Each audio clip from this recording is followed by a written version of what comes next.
So there is some pretty bad advice that gets flown around in real estate circles, and I'm talking for buyers and for sellers.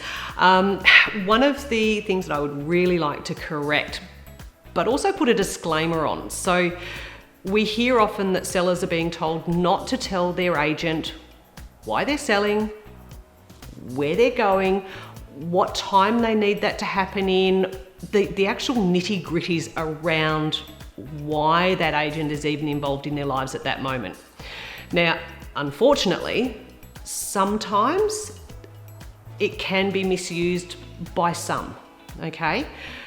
But you need to be judging that in that interview process of whether you trust that person with your house keys and with your secrets, because that's essentially what we're talking about.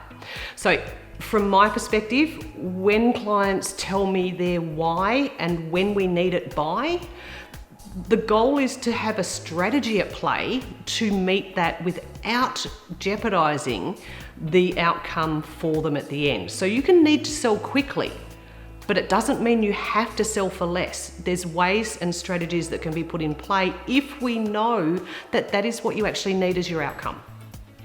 For buyers, the advice that I hear, there's two pieces of advice that buyers need to unlearn.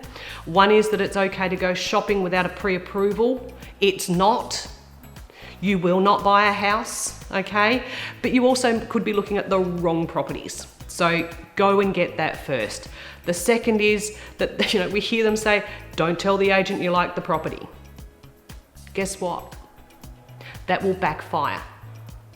If we are judging people's interest and we are doing follow-up calls and things, and I've personally had it before where a buyer has essentially ghosted me, I rightfully, you would expect, assumed that they had no further interest in the property.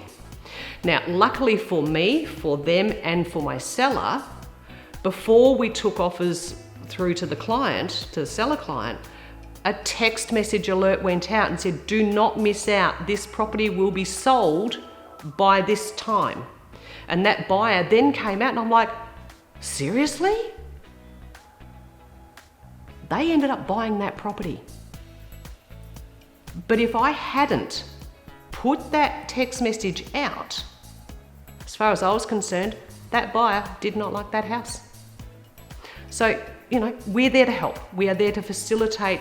Our job is to bring buyer and seller together, best terms, best conditions, best outcomes, and a win-win, happy, happy.